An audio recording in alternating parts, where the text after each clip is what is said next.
የፀጉር መነቃቀል እንዴት ሊከሰት ይችላል? ከተከሰተስ በኋላ ምንድነው ማድረግ ያለብን? ምንስ ነው መጠቀም ያለብን?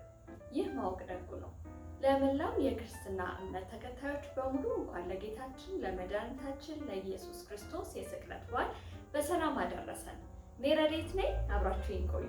ብዙ ጊዜ የፀጉር መነቃቀል ከሚከሰትባቸው ኮመን መንገዶች አንዱ ፀጉራችንን ቀለም መቀባት ነው። እኔ እንደምታየው ፀጉሬን ቀለም ተቀብቻለሁ። ቀለም መቀባት በጣም ነው የምወደው። ነገር ግን የፀጉር መነቃቀል ተከስቶብኝ አያውቅም። ምክንያቱም እኔ ቀለም የምቀባው በዓመት አንድ ጊዜ ብቻ ነው። አንዳንድ ሰው ግን አያለው ቀለም ሲቀባ ቶሎ የሚቀባ አለ። አንድ ቀለም ከተቀባ በኋላ ቶሎ ሰልችቶት ከ3 ወር በኋላ ከ4 ወር በኋላ ቶሎ ይቀባዋል። እኔ በዓመት አንድ ጊዜ ብቻ ነው የምቀባው። በውስጡ ደግሞ ቀለም እንደምታውቁት ኬሚካል ይዟል። ቶሎ የምንቀባው ከሆነ ደግሞ ፀጉራችንን በቀለም ውስጥ ያለው ኬሚካል ዳሜጅ ያደርገዋል ማለት ነው። ሁለተኛው ደግሞ ፀጉራችንን ቶሎ መሰራት ነው። የፀጉራችን የምንሰራበት መሳሪያዎች የሙቀት መጠን ፀጉራችን ላይ በበዛ ቁጥር ፀጉራችን የመነቃቀል አቅሙ ከፍተኛ እየሆነ ይመጣል ማለት ነው። ስለዚህ ፀጉራችንን አንሰራ አልልም።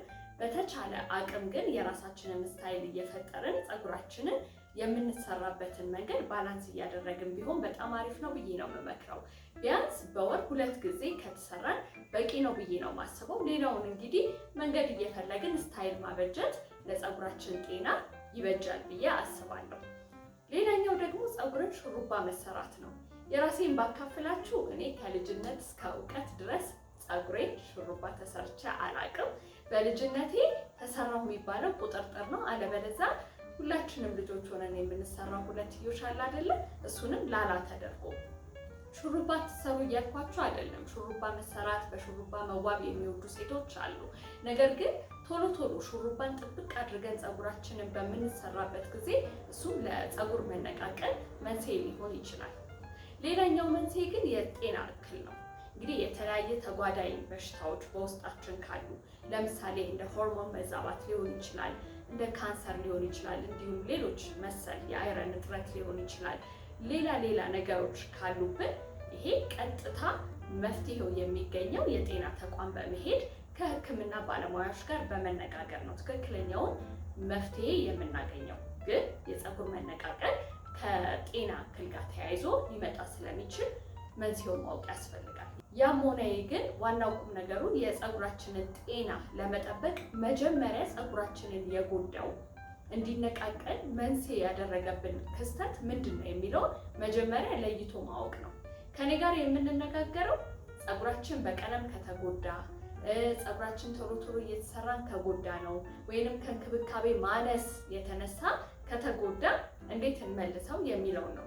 የመጀመሪያው አመጋገባችንን ማስተካከል ነው። ለምሳሌ አይረን፣ ዚንክ፣ ፕሮቲን፣ የተለያዩ ቫይታሚኖች፣ ሚኒራሎች ያሏቸው ምግቦች ከተመገብን ፀጉራችን ይመለሳል። ሌላው ደግሞ እኔ የምነግራችሁ እነዚህ 3 ግብአት በመጠቀም የተጎዳ ፀጉራችሁን ልትመልሱ ትችላላችሁ።